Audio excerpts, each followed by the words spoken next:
You're on. Oop, hold on. Oh. I didn't think it would be that quick. I thought it was going to be like a 3-minute process. Surprise!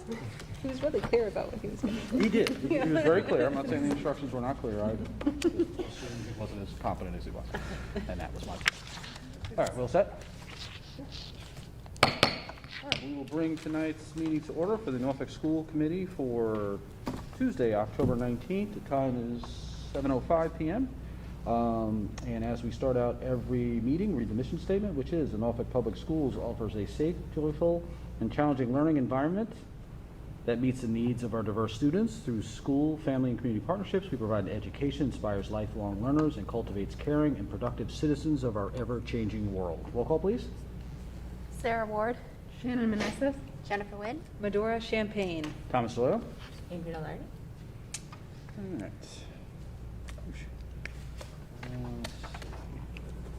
I think, is anyone, do we have any public comment, or is this?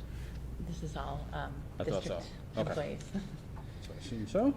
So no public comment. We do not have any correspondence, that's correct? Yep. Okay, so skipping ahead to my favorite form, the superintendent evaluation form. So thank you for everyone who got their stuff in for me. So I try to put everyone's stuff together and come out with one single form. So we'll have to go through this and then ultimately vote on it. And then this, just for everyone's reference, will be a public document that obviously anyone will be able to see going forward. I'm trying to go in years past. Do we actually read this entire thing? I think you've just summarized the highlights because everybody's seen it in their packet. Okay. It is posted online and Okay. everybody wants to see it. So you see the bulk of this, surprisingly, sarcastically, is mostly to do with everything having to do with the COVID pandemic ongoing, but everything that was involved in it last year and all the things involved in that. I will say all the, there's 4 different goals. This is mostly for everyone listening at home. Professional practice, district improvement. There's 3 different goals listed under district improvement. And then there is sort of standard markers that are in here, which are instructional leadership, management operations, family and community engagement. There's one other additional one, and then as well as professional culture. I know for me personally, in going through this, as I said, I tried to incorporate everyone's individual comments they sent to me. Given the last year, the one I found to be the most important as far as the overall rating would be the family and community engagement. I think everything could not have been handled any better as far as that goes. I mean, we didn't always have the best news to convey, but at least we conveyed it and gave people as much time as possible to digest that and figure out how they're going to plan things from there. So overall, it leads to the final overall scoring, and there's 4 categories: unsatisfactory, needs improvement, proficient, and exemplary. And then, so the overall comments of us putting that all together is exemplary. So that's sort of a brief synopsis of it. I guess if we could get a motion to accept this, and then obviously we can discuss it further as needed. I move to accept the superintendent evaluation for Dr. Alardi as presented. We have a second on that? Second. Any further comments, questions? All right, seeing none, so Well, I mean, other than to say, it was a job well done. Yeah. Probably the worst year to be a superintendent of a public school. So certainly appreciate all the above and beyond effort that went into it. Yeah. The many nights, many weekends, and lack of family vacations did not go unnoticed by any of us. And So- yeah, I mean, just it was just such a constantly shifting situation too, that I know it was stressful as just a person and a parent with a child in the school, wondering what was going to happen next, and then having to be the person who was actually orchestrating the response to that would have been, I think, a tremendous challenge. So I thought it was great. Yeah. So thank you. Thank you. My pleasure. And obviously, I think that our capacity to get through last year was highly dependent on the outstanding administrators that I work with on a day-to-day basis. They also went way above and beyond, as well as our teachers, who did an incredible job under difficult circumstances, transitioning to remote learning, then to hybrid learning, redesigning instruction. So I think it was really a team effort, so. And doing it with a very good attitude, which I know my children definitely noticed, which we all want our children to feel safe and happy about their teachers, the staff, so thank you. And actually, now that I'm and with an roll? administration that had been trimmed back significantly. I mean, your administrators were working without the benefit of assistant principals and were responsible for everything a principal and an assistant principal would be responsible for, plus COVID. So Right. that was quite a bit. Yep. I'll stop now. Actually, now I'm going to go. Move on. Okay. Just going to keep going and going. No, I think I'm glad you mentioned the fact that the other folks that contributed to this, because I think there is a section in here, and I apologize, my glasses keep fogging up, so now I'm going off memory, but there is a section that references that, the fact that something to the effect of you'd be the first person to say that you wouldn't have got through this without all the help you received from everyone. And so, and it's not like you had a way or a prior manual to look at and like, oh, how do we approach a worldwide pandemic? The one written in 1919, I imagine, slightly out of date. So, yeah, no, it was an outstanding job overall. I mean, if you remember, for all the years I've always harped on communication, stuff like that, and I honestly don't think that could have been handled any better. And I think that was the single biggest thing that I took from this personally. But as I said, it's a job well done, and I know this doesn't just reflect you, it reflects the district as a whole, so very nice to see. So, that all being said, There's That's just a okay. typo on page 3. there's a what? Typo on page 3. I'm amazed there's only one. Maybe you can correct. 2021 school year. Just want to make sure it was accurate for 2020, 2021. It just seemed like one endless year. I was gonna say a little like I mean, it's true. Groundhog Day. It's true.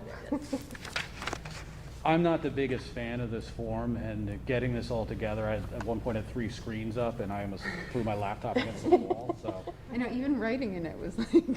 It's a state form, and it's just a Well, little you challenging guys to would send it navigate. over to me, it would come off all off-centered, I'm like, I don't even know what this is saying. I send you screenshots. Yeah, yeah, that's right, someone had sent a screenshot, that was actually the more effective way of doing it, honestly. Noted for next year. Or next evaluation. So, gold star for Sarah for noting the, end of school year, so fix that. So anyway, assuming no further comments, all in favor of accepting? Aye. Aye. All right, thank you very much. Would I be able to sign that, since that's just a quick typo Yep. thing? Yeah, that's fine, right? Yep. Okay, so I'll get back to that in a second.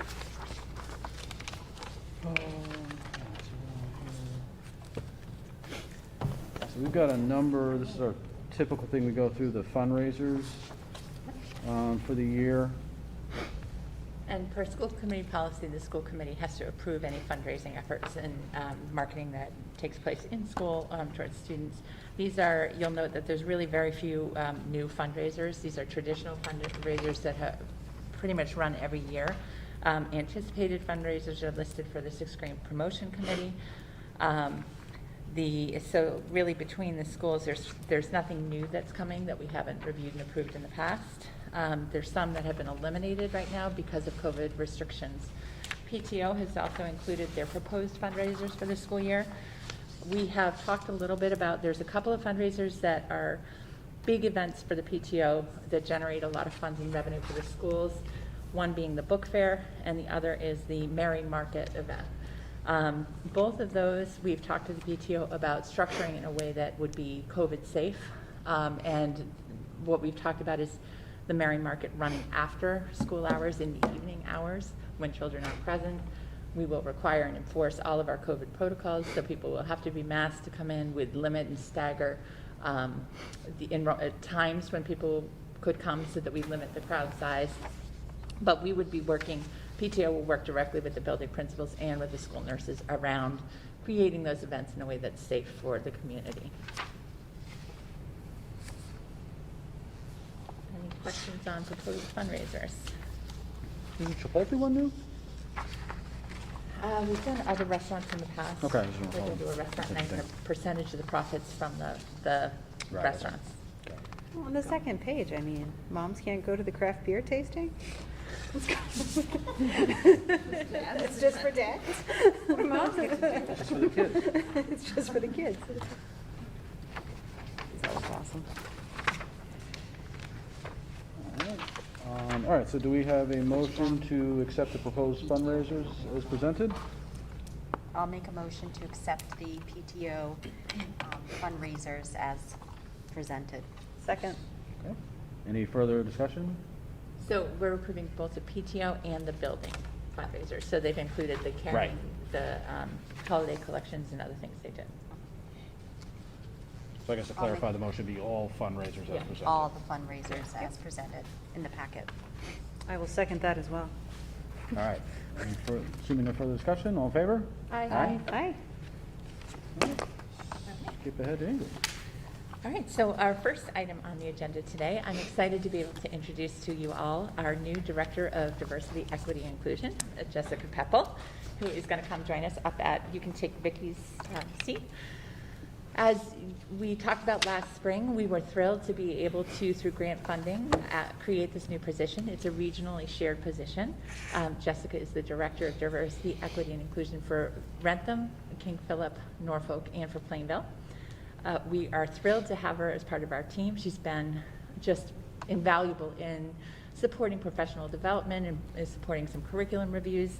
What we asked Jessica in the first 90 days of her employment with the 4 districts was to really focus on doing a listening tour, talking with parents, talking with students, talking with staff members, and really trying to hear from the public and from the members of our community what we're doing well as far as equity work, where we may have some areas of need.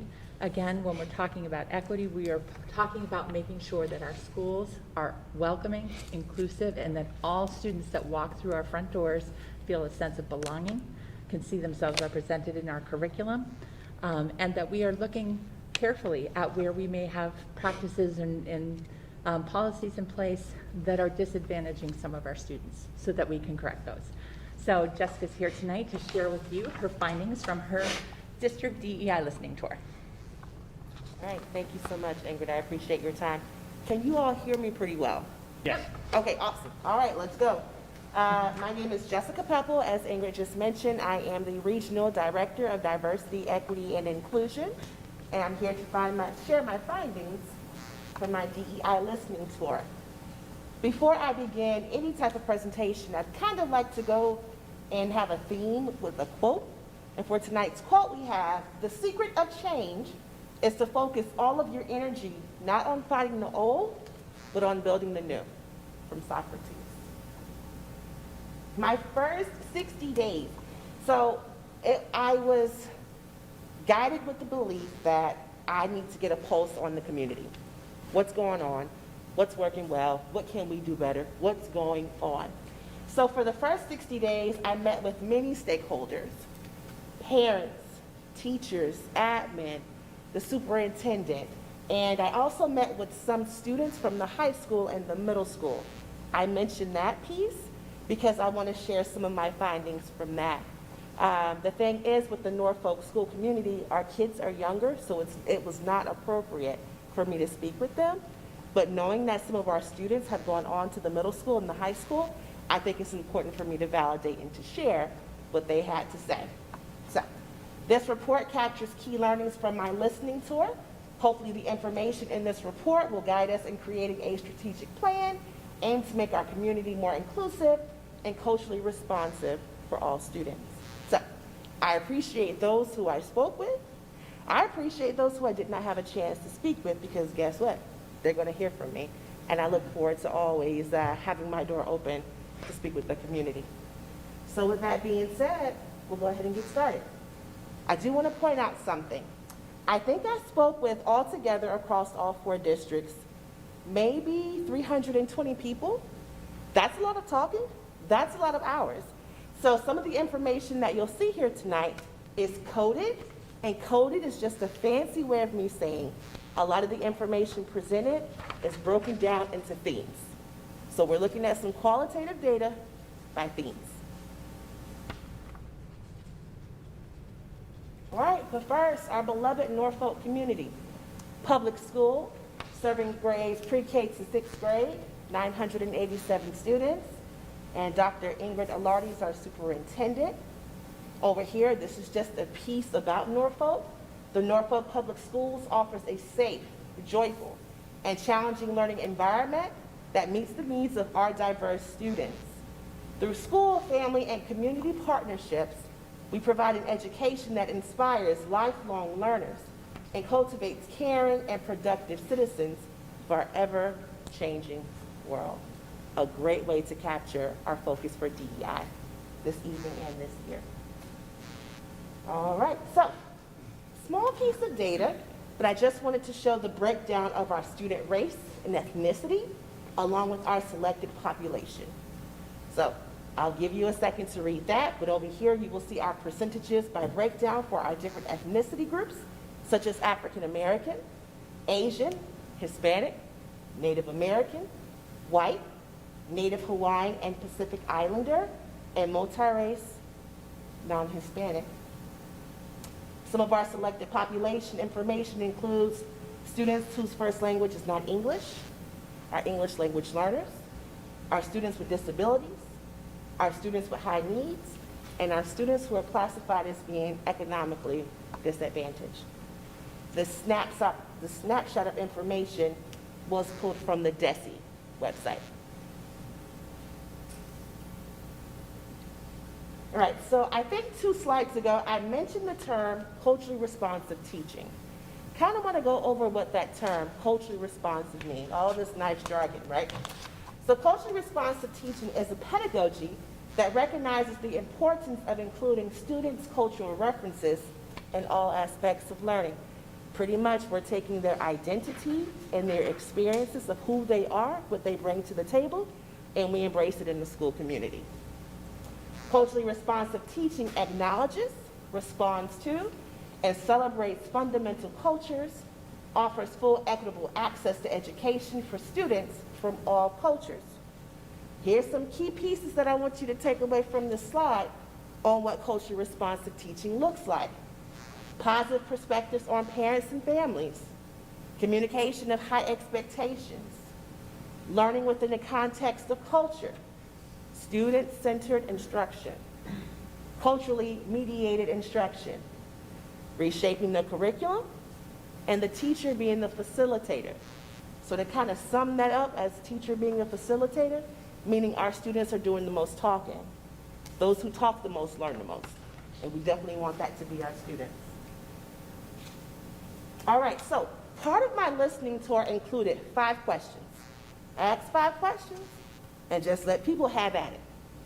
So the first question that I ask is, what do you love about the Norfolk School District? Some themes that came up: small community, school feels like a family, supportive parents, collaborative team. Some quotation marks from what I pulled from the open responses includes, Ingrid is collaborative and gives leeway. She has confidence in what we are doing and that we are doing it well. I love those who are open-minded to change. I'm looking forward to getting others to think about it as well. Get them out of the comfort zone. Good sense of community. Teachers are here for the children and put them first. People rise above. Strong sense of community. Our school feels like a family. Definitely a school family. We take care of each other and we treat everyone with respect. Having the partnership and companionship is important. You lean on each other to make things work in the district. This challenge is good because you help to learn about things you wouldn't know in a bigger school district. You learn so much, you learn to be a better practitioner. So I'll give a few more seconds for you all to take a look at that slide before going on to the next one.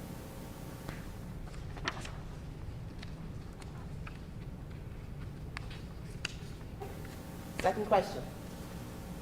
What is a strength and challenge of Norfolk Public Schools? Our themes of strength: supportive of students, administration values teacher voices, strong recruiting power, up to date with what's going on in education. Themes of challenges: little time to collaborate, very entitled town. In terms of diversity, some people have a check the box type of approach. And students who receive free or reduced lunch feel invisible.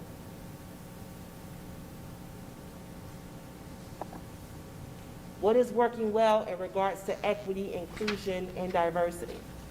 Now, before I read some of these statements, I just want to share that this is the information that was given to me.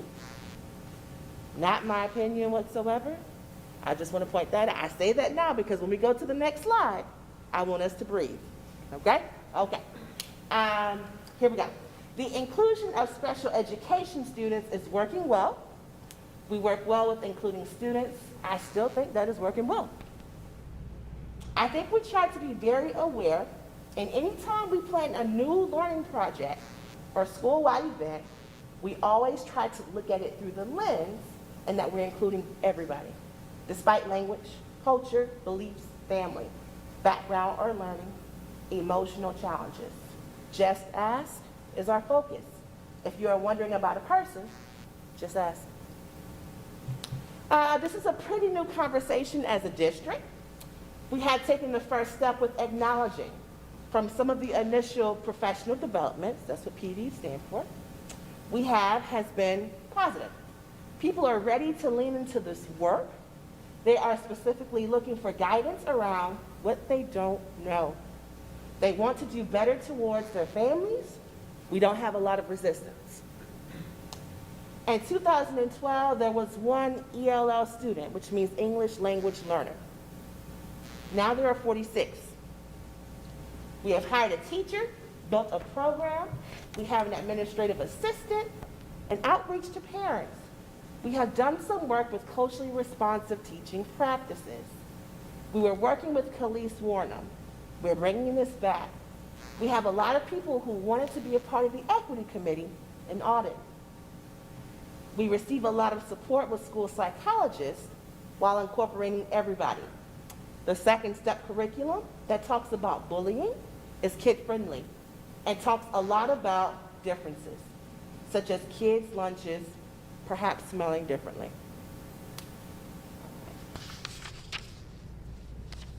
As a system, I think there is a growing awareness to our need that we need to be conscious of language, material, and content choices. It is a growing awareness. We have a long ways to go, but it is at the forefront of people's minds. I feel that it has become an awareness. So, key takeaway here, there's awareness. A lot of people understand what's going on, and especially for the need to shift the conversation, especially with our growing demographics, the population changing here in Norfolk. Right, remember I said to breathe earlier. I'm gonna say it again, I need y'all to breathe, especially on this slide right here. So what's not working well with diversity, equity, and inclusion? Not a lot of role models and peers. If you're not white with blue eyes, a lot of the curriculum is so driven, sometimes folks don't feel comfortable with that vibe of putting it to the side. What I mean, well, not what I mean, but what the person was stating right here is sometimes conversations are hard to have when it's around race, when it's around different cultures, ethnicity. So it's often easier to kind of skim over it or touch the surface of it and put it to the side. I don't know how parents will react. You have the best of intentions, now you're dealing with another level of issue. We have a second step program, but it doesn't touch DEI, diversity, equity, and inclusion. We don't have enough about diversity and equity.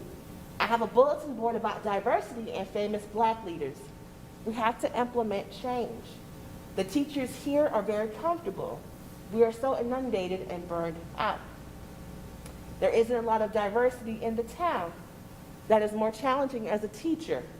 You want to make sure you're exposing students. We've done a lot of professional development, but still, our books are helping. When I think of diversity in staffing, I don't think of diversity as race, but I think you look at people and what they bring to the table. We have a few people who are diverse because of their ideas. They all end up in one classroom. It is not inclusive and equitable. Something I've noticed for a while, not sure how to change it based on service providers. And what this person is referring to is our students who are English language learners. And when that person stated, I've noticed for a while, not sure how to change it based on service providers, There's just talking about maybe some conflict with the scheduling and the way the kids receive their services and what they need. Sometimes it might be easier to service kids in one location in one classroom versus being spread out. Some of our parents feel like outcasts. They don't always feel included because they have children with different learning needs. The community dynamics, significant outreach needs to be done with community. Heightened conversations make it hard to have discussions. There are some staff, not a lot, that still believe in, I don't see color and don't understand why this is a problem in our school district. We have other staff members who are far more advanced. We are a microcosm of the country. Norfolk is a predominantly white community.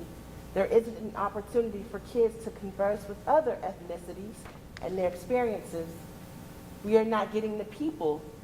Have we made the hard-nosed attempt to do so? And that statement right there is in regards to recruiting more teachers of color. All right, how can I support you? That was the last question. How can I support you? How can I help? There are themes around encouraging conversations, working with teachers and administrators, assistance with curriculum, sharing articles and resources, having mutual goals. To sum it up, what I want for our team is to challenge and disagree with each other, contribute, and actively engage. All right. So earlier I mentioned that I spoke with our students. I spoke with about 60 students, 30 from the middle school, 30 from the high school. And here's just a snapshot of what they're saying. So I think it was a couple of months before I started with the region, students took something called a Panorama Survey. So Panorama Survey talked about issues around race, equity, and inclusion, and we wanted to hear what our students were saying. So I believe we had close to 1,300 responses, and here are some of the questions that were posed. I'll get to more of the open response. The first question reads, how fairly do students at your school treat people from different races, ethnicities, or cultures? 81% responded favorably. Now, what I mean by favorably is they probably had a better experience. That's what I mean by favorably. How much respect do students in your school show you? 58% responded favorably. Overall, how much do you feel like you belong to your school? 52% responded favorably. How well do people at your school understand you as a person? 34% responded favorably. And how connected do you feel to adults at your school? 24% responded favorably. Now, this was given in February 2021, right in the middle of the pandemic. If this survey was given 2 years ago, would it be different? It's a possibility the numbers would be different. But I just want you all to keep in mind that a majority of the school year, students were remote. Students didn't have that physical contact, physically being in the school building, which could have made a difference. Okay. So I asked the students, what is not working well in regards to equity, inclusion, and diversity? Some of the following was shared. Implementing what the kids say, they get the points for saying it, but not for the action. And what students mean by that is, some teachers will talk. They talk about it, but when it comes to the action of it, what I mean by talk about it is conversations around race. Conversations around race, news events around race. Macro and micro aggressions. Teachers would confuse us. 2 Asian girls, darker skinned people confused by teachers. So microaggressions, I do want to go over that vocabulary a little bit. It's just like it's like a subtle racist remark. So subtle, it reminds me of a mosquito bite. It hits you before you know, it. You go home and you think, oh, did it just mean this? Did you mean that? That's what it can be. And sometimes it's infused with humor. So you might not realize that you were impacted or insulted until later on. They don't take the time to have conversations. Going back to the teachers, a lot of the students said to me, Ms. Peppel, we know something is going on, but no one wants to talk about it. Racist things are said to me. This is peer-to-peer. Students saying it to each other. A lot of black kids feel pressured to conform since the majority of the school is white. Students are scared to speak up. That piece kind of goes back to the macro and microaggressions.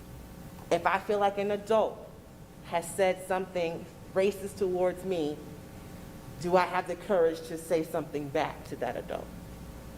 It's hard as an adult to say that to another adult. It might be even harder for a student to say that. They only teach the basics on how racism was addressed. So once again, just going back to the curriculum. I don't understand why they have a month and some folks only have a week. Going back to the cultural awareness, Black History Month, Hispanic Heritage Month, different things of that sort. And on the right-hand side, just going back to some of the adults as well, it goes back to the apprehension to not want to engage in it or the inability to do this. Some people will say to me, well, Jessica, I want to talk about it, but how do I? I don't know how. And I don't want to make things worse by saying the wrong thing. Sustained, how does this look for the rest of the staff, students, and families? There has not been a lot of attention to student voice for the subpopulations across the districts. Yes, for our LGBTQ students in the high school. In terms of equity for other groups, it's been a slow progress. How are the kids feeling? I don't know if it's my place to identify what's not working well. Work with them to identify what's not working. We were the first schools to open a bathroom, a non-binary bathroom, just to recognize that, okay, it's not just for boys or girls, it's for anyone. A big deal wasn't made about it. A lot of people in the community and the school who are stuck in their ways, who are not open-minded. And some parents are seen as a threat when it comes to having equity conversations. Strengths and opportunities for Norfolk. Culturally and linguistically diverse population of students. Availability of pedagogic resources. Great models of an effective language program. Dedicated and talented workforce. An amazing equity committee. Small-knit community. And students know how to advocate for themselves. Opportunities. The demographics are changing in Norfolk. Addressing deeply rooted biases and beliefs. We're now having those conversations. And then supplementing diversity in the curriculum. Next steps. So I broke it down by district, by students, by curriculum. For the district, having diversity, equity, and inclusion, professional development for staff and administration. I'm happy to admit that is what's going on. Continue to make sure students are critical thinkers and understand perspectives from the past, present, and the future. Expanding the search for high-quality teachers of color.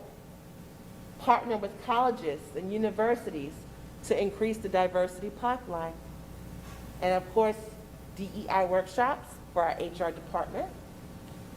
For our students, bringing in guest speakers and mentors who are of color. Opportunities to visit other communities to interact with diverse communities and students. So going outside of our four walls. For the curriculum, having a curriculum audit to ensure diversity, equity, and culturally sensitive texts are available to students. Reviewing primary and secondary resources. Increasing culturally responsive and cultural proficiency strategies. Continuing with vertical alignment curriculum training. and looking at horizontal, continue to, because we're already doing it, looking at horizontal and vertical alignment of the curriculum framework with an equity lens. Revising and updating the social studies curriculum. Ooh, there's more. I want you all to take a peek at that. That is a whole bunch of bullet points to read off. I will read off some. Of course, DEI workshops for our faculty, having an affinity group regionally, not just here in Norfolk, but as a region with KP, Rentham, Norfolk, and Plainville. Inclusive spaces for transgender and non-binary students. I'll skip around. Exit interviews with families. Well, what was working well, what wasn't working well as they're exiting out. DEI workshops for parents. Book study with administration and/or teachers. Reviewing rights and responsibilities. That's a fancy way for me to say our discipline system, code of conduct. Having a school climate survey. How are our students doing? What are they thinking? That's huge. Ensuring hallways and classrooms are welcoming and inclusive. And then having a look for, a cultural proficiency look for. This is on like our teacher evaluation system through DESE. And it's just kind of looking at how we're making things more inclusive for all of our students in each class. Upcoming professional development in Norfolk. All right, so we have a book study coming up. It's in regards to unconscious bias in schools. This will be starting in January, and this is open to all of our interested staff. So the title of the book is called Unconscious Bias in School, a developmental approach to exploring race and racism by Tracy Benson and Sarah Fireman.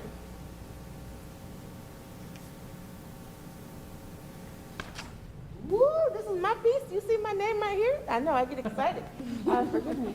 So I have a full day of PD on January 8th, and this is titled Understanding Your Own Cultural Identity and the Impact of Systemic Racism on Education. This is open to all of our staff on January 8th. And then second part of the session right here, leaning into conversation about race and racism in the classroom. I'm going to be presenting, but I'm going to have like 3 of my colleagues with me to help break up those sessions and make it smaller. Anytime you're talking about DEI, it's important for safe spaces and that we have a small enough group to be able to facilitate so we can have honest conversations and learning. But earlier, remember I told you all, we've already started with this. We had our keynote address with Dr. Carol Blake, which was titled, Let's Get in the Race. It was just the beginning to talk about open and honest conversation with race and its impact on teaching and learning. Staff went through this before the first day of school with our students. And some of our staff members are currently taking a graduate level course titled The Psychology of Racism and Discrimination, with instructors Dr. Brandy Deere and Dr. Christine Francis leading this piece. Class started August 3rd and will be commencing December 16th. And this course right here is being presented by Teachers 21 and the Organizational and Leadership Psychology Department at the William James College. 10-week long course. I hear it is intense, but it is worth it. And of course, it's talking about the foundational review of the history of discrimination in America. I do want to add, major emphasis of study will be on people with disabilities, Native American, Asian American, African American, Latino, Latina Americans, and our LGBTQ population, along with other racial identities and demographics, such as religion, class, and age. October 12th, we just had this right here. Building young learners' civic identities with cornerstones for civic engagement curricula.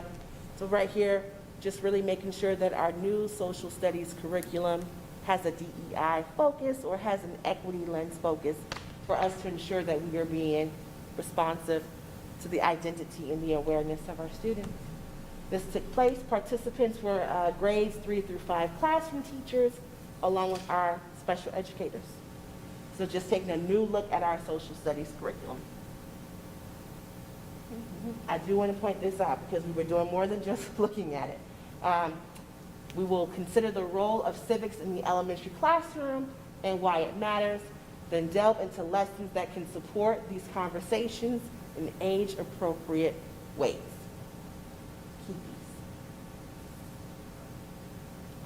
All right, our Norfolk Equity Committee. These are some of our goals that we have here. I'll read 2 bullet points, huge pieces, to identify different types of data, achievement, climate, discipline, that should be included in assessing the district's success in creating equitable and inclusive learning environments for all students. Let me back this up some because we just had our first meeting a few hours ago for our equity committee. 2 things came up. 1, we're still learning. The learning doesn't stop. The learning doesn't stop when it comes to diversity, equity, and inclusion. If we are to be looking at data and different policies, you have to continue to know and understand the work yourself. Our hope for this year is for us to start some curriculum, oh my gosh, I just went blank. For us to start some auditing, looking at our curriculum, looking at our classroom library, and also looking at some different surveys that we could look to see how our students are doing. Oh, just said it right here. Data-driven equity audit of district policies, curriculum, and instructional practices in order to identify areas of strength and areas in need of improvement. Our goal is to come back to you all next year to develop a report for the school committee and strategic planning committee that includes recommended goals and action steps to address equity gaps in Norfolk Public Schools. All right, hang with me, hang with me, hang with me. So, this is my favorite piece right here when it comes to diversity, equity, and inclusion. Diversity is being invited to the party. Inclusion is being asked to dance, but belonging is dancing like no one's watching. So, I'm Jessica Peppel. I appreciate your time, and I will open it up to questions if you have any. Not all at once. Thank you very much. I don't know what, Thank you. what questions, comments? I Jessica's had ready to answer. just like a question, it's more of a clarifying thing. The Sure. KP students that you spoke with that you incorporated into the presentation, are they students who tracked out of the Norfolk schools, or are they just KP students in general? They're KP students in general. Okay, So I didn't ask them, like, okay, did you go to Norfolk, Rentham? okay, I just know that they were in the middle school and high okay, school. got it. And again, I think with that, we didn't feel at this point that it was appropriate to talk to the younger students as part of a focus group, although we are going to be looking at climate surveys for possibly our older students and families to complete. However, we did have that data for the middle school, and we recognize that many of the children there have gone through all 3 systems. Right, So correct, yep, okay, got it. I have a bunch of questions. ahead. I usually do, Jessica. Welcome. Thank you. Great presentation, very, very thorough, so thank you. This might be more for you, Dr. Lardy. Back to the ELL classroom talk. I thought, and maybe things have changed, but in order to have ELL students in a classroom, doesn't that teacher have to have specific training, or is that kind of? that's a licensure requirement. So yes, the state requires people to be trained in sheltered English immersion.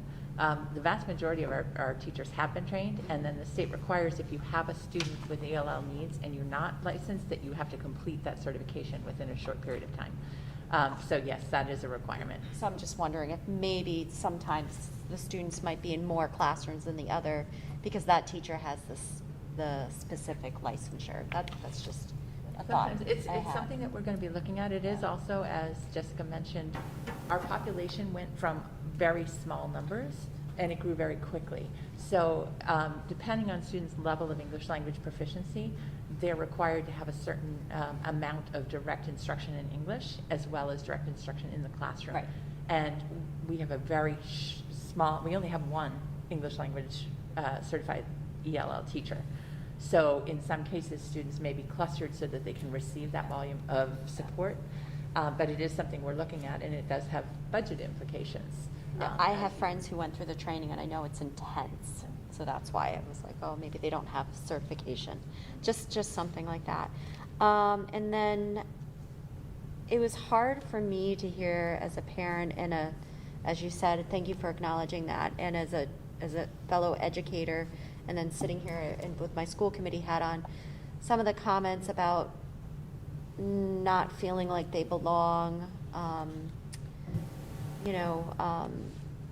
those sorts of things. I don't know if you can talk. I know that you came out with general themes, but I think there was one comment about the reduced lunch. I don't know if you could further clarify that. Were they feeling, because normally that's not a well-known, that's a confidential fact. So I'm wondering. That was just something small. Okay. That was just kind of thrown out there. Okay. I do believe the person I was speaking with received that information from someone else. So I didn't dive too deep Okay. into that Okay. since it didn't come from, or they didn't experience that directly. It's like hearing it from a friend. Add to that a little bit though, because we have heard in the past, because Norfolk is often perceived as a community that is financially in good condition, that some of our families who require financial assistance or support feel isolated in this community, and that sometimes that population doesn't feel seen. I don't think that we need to delve further into that, but I do know that we do outreach to families when people need tuition assistance or other things like that, and I have heard from people who have said, they feel kind of alone, that it's hard to access resources in this community. There's not a lot available. Housing-wise, there's not a lot of apartments available when people are losing housing or looking for temporary housing. So I have heard that population can feel isolated or invisible in the community. And if I could just add, I think just one small piece with that, that was magnified, that feeling was magnified even more when COVID hit. Yes. And just knowing that so many people lost their jobs, food shortages, food insecurity, I think it just made it hard for some folks to say, I need help, but where are the resources? So I can tell you that much from that piece. And what do you think they meant by, in terms of diversity, some people have a check-the-box approach? Like I'm assuming it means, oh, Black History Month, check.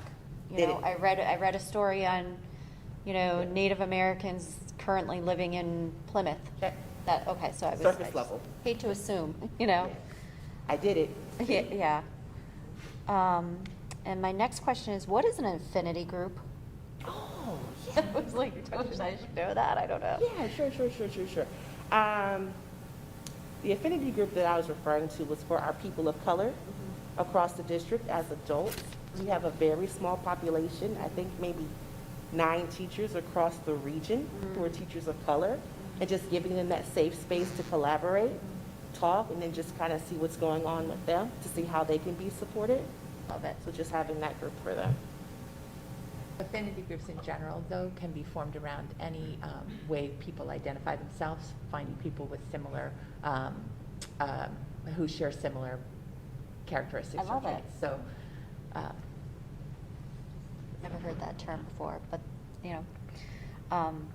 and I think it just goes back to, it's such an important discussion to have and much needed.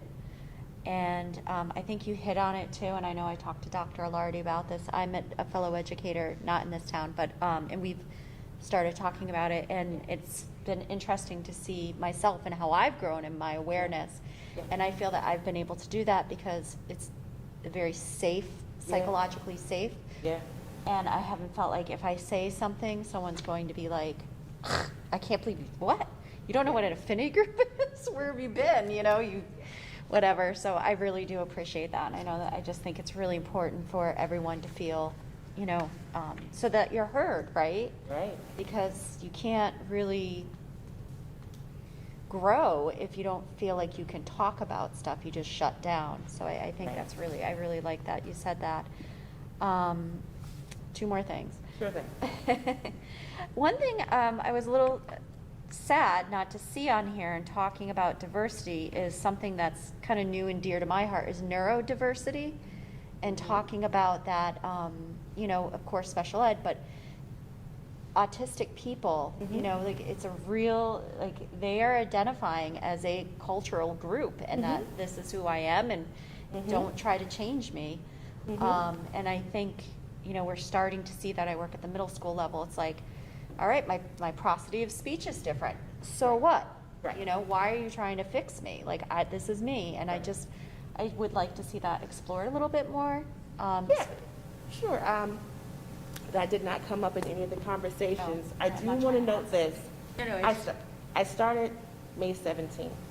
So this was right around the time where we're just getting back, we're getting ready to get out, trying to catch and interview as many people as I can.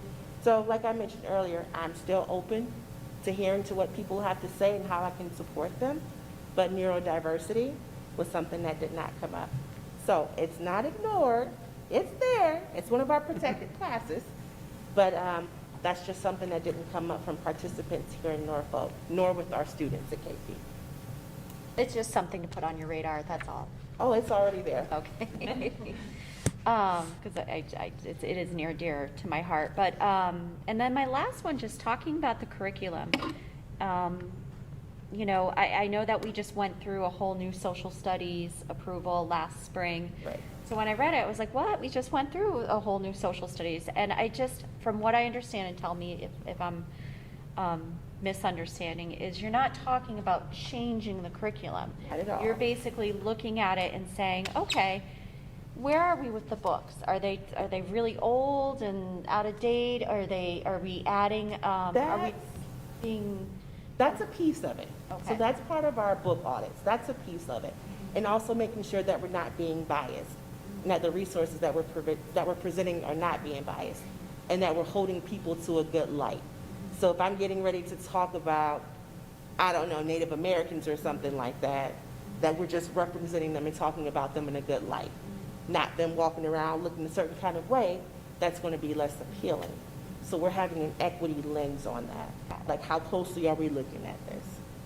And how are we uplifting and bringing a sense of belonging around that piece?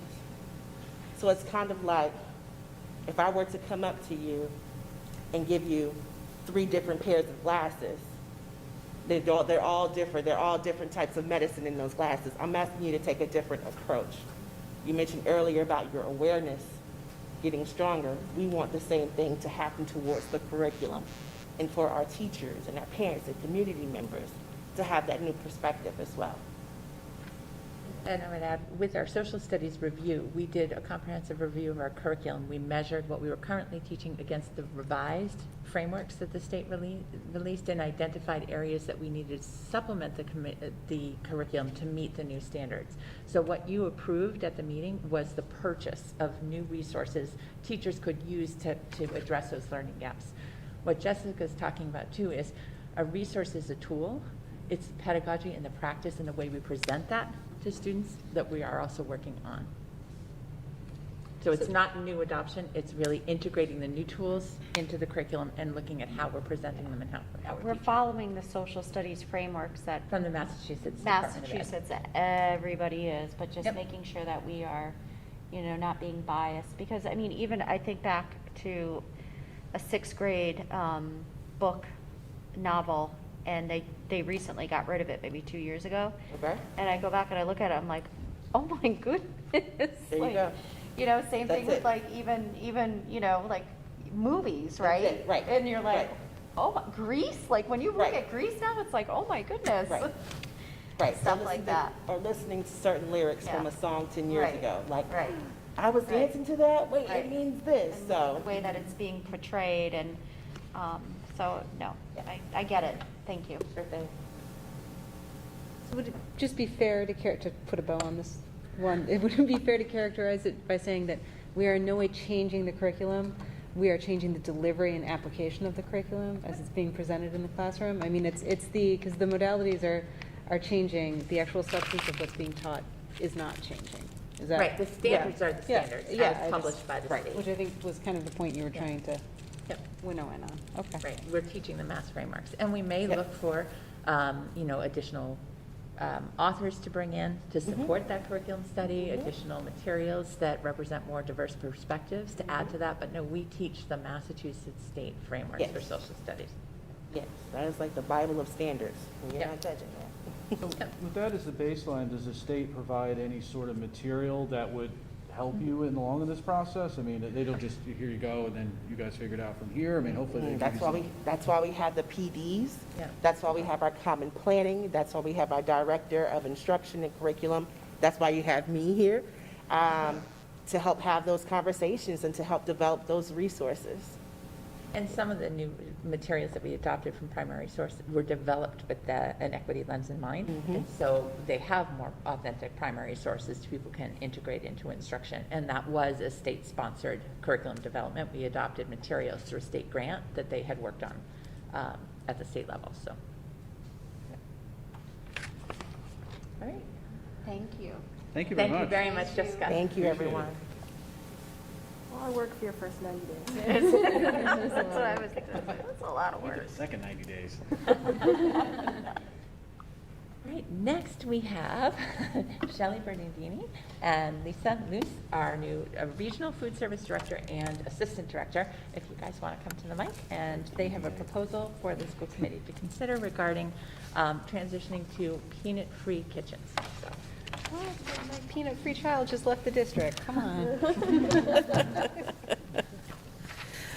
I'm assuming most of you have read the proposal that I put forward. I have a few more details since then that I've put together.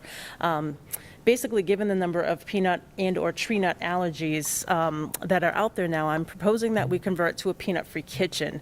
It would not require much, as most of our goods that we have already procured through our vendors for the year that we have bids on are already made in peanut or tree nut-free facilities due to most schools already being peanut-free.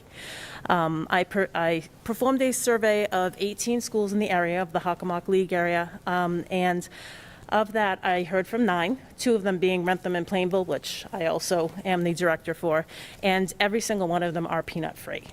So it's really the norm these days. I was actually a little surprised when I came here to find out peanut butter was still being served. I was like, really? I just found that kind of odd because it's just, like I said, it's just so not the norm anymore. There's cross-contamination issues and things like that for allergies.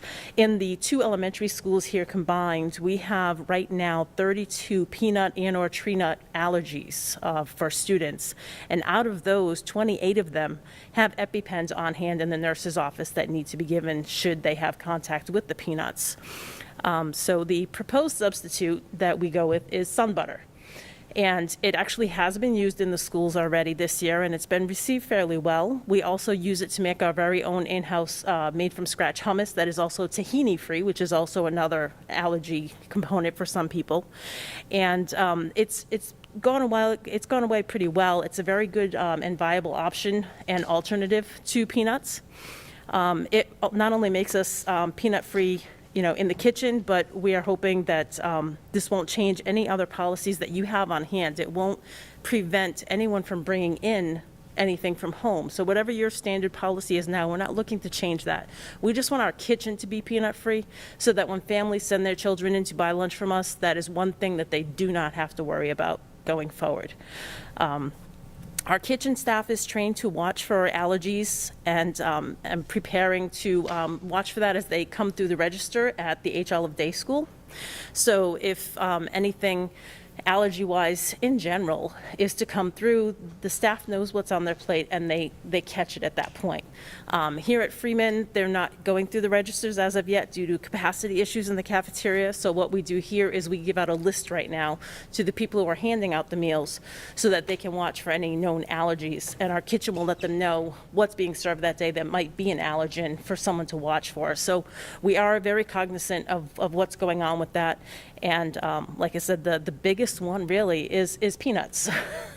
The next most popular would be egg, and most of our products are egg-free, but again, when it's not, we make sure that we let the staff know so that they don't get served anything for that. We do have parents who reach out to us, and we let them know where we're at with the menu as well. There are some who we can populate the menu for them on a monthly basis, and we'll let them know what days those allergens may or not be coming into play, so that they can plan their child's menu from there.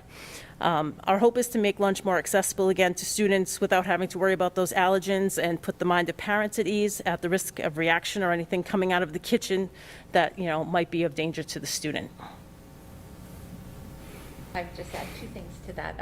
As Shelley said, this wouldn't change practice in the cafeteria. We're not proposing peanut-free cafeterias. So if students are bringing peanut butter and jelly, we will continue with peanut-free tables, so that students with peanut allergies have a table where they can sit, that they know there's not going to be any other allergens.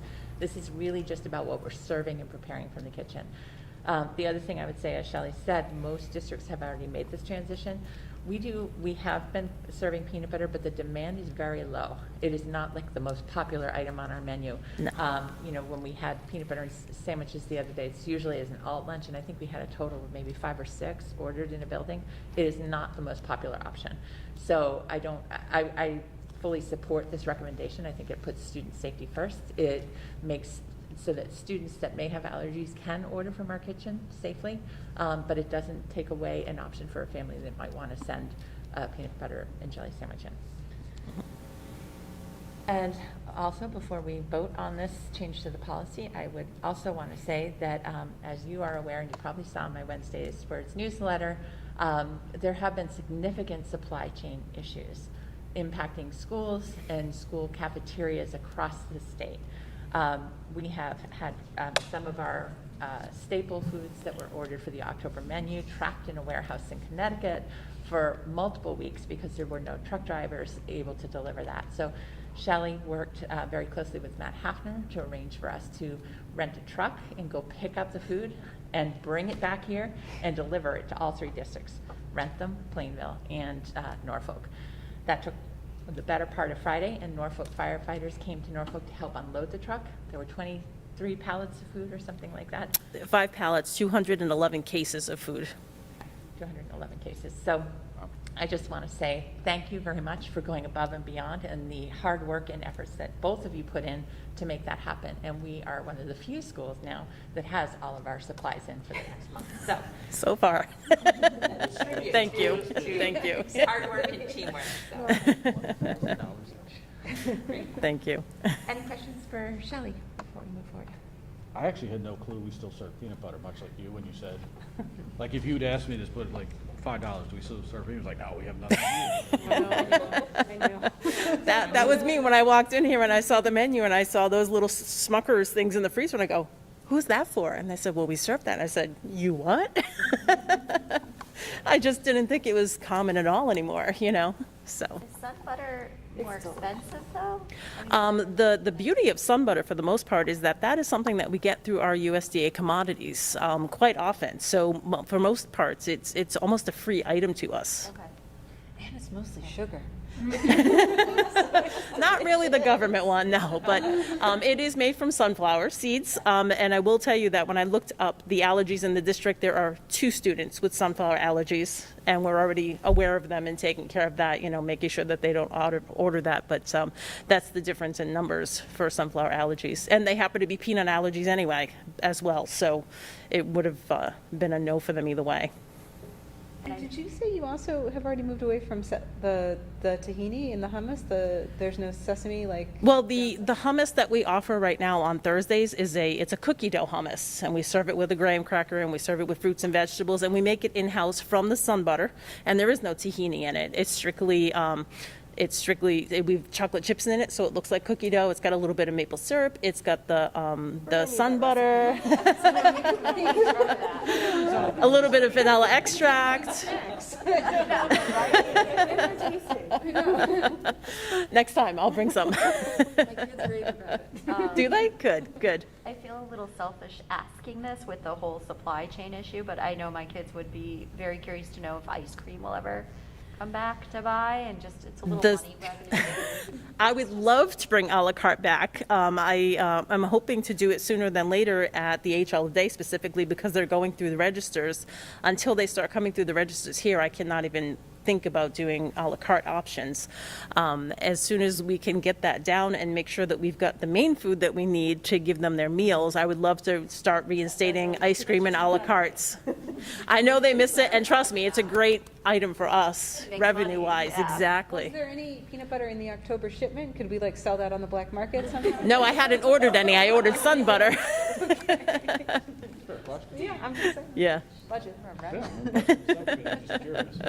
I just wanted to clarify, so the difference between HLF Day and Freeman, the students at HLF Day are going through the lunch lines because of the space and capacity issues. We have a smaller cafeteria and larger grade levels, and we have to have the distancing in place. We don't have anywhere for kids to line up without and maintain distancing. So you we can't have track the some of our purchase, grade right. levels in that small cafeteria, we have 150, 160 kids.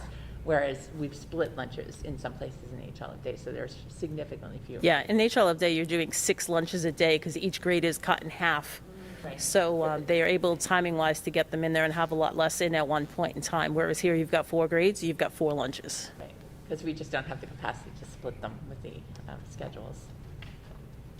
So do we have a motion to get rid of peanut butter? So moved. No, it's the mom with a Only in peanut the allergy. kitchen. I Probably moved. should phrase My it a child little eats better peanut than- butter only in the kitchen. Okay. I We have a moved- second on that. Yeah, for the peanut kitchen. Any further discussion? Okay, seeing none, all in favor? Aye. Thank you. Okay, thank you very much. Very much, thanks for coming tonight. Thanks, Lisa. Okay, And thank you for evidently driving to Connecticut and commandeering our food shipment. driving. I'm sure there's only Other duties as assigned. sure he did. quite an effort. It was quite the effort, but we got it in. Smoking the Bandits. Thank you so much. Nice to meet you. Nice meeting all of you. Thank you. Next, we had Dr. Anna Tepper was going to come to talk about the coordinated program review audit that the district underwent last year, which was delayed multiple times because of COVID. It's a comprehensive review of federal and state requirements for special education, civil rights. We also, it used to be called the CPR review, now it's called the Tiered Focused Monitoring Review. They've split it so that they do half of the standards every 3 years instead of everything every 6. Anna was not feeling well tonight, so I'm going to suggest we delay this till next month so that she can come and speak to what we provided. I would say it was over 300 hours of material preparation, submissions, documents required for the review, and Norfolk was found to be fully compliant with all of the regulations. We didn't have any findings, and there's no corrective action, which is a Herculean feat to not have any. 300 hours of time last year? Yes, yeah. And then I would say we got a notice today, we were randomly selected for another audit, and we pushed back and said, you know, I feel like give that us should be the- like jury duty, like It should be. we're good. And they granted it. They Okay, agreed good. to delay our circuit breaker special education federal grant reimbursement audit for another year because of Okay. that, so. But Dr. Teppel will come next month to review these CPR findings. I have one silly thing on that. It probably doesn't matter, but the phone number on the top, the second one, as it's cut off. Oh, all right. Silly, probably Thank doesn't you. matter, but. I'll correct that for next month.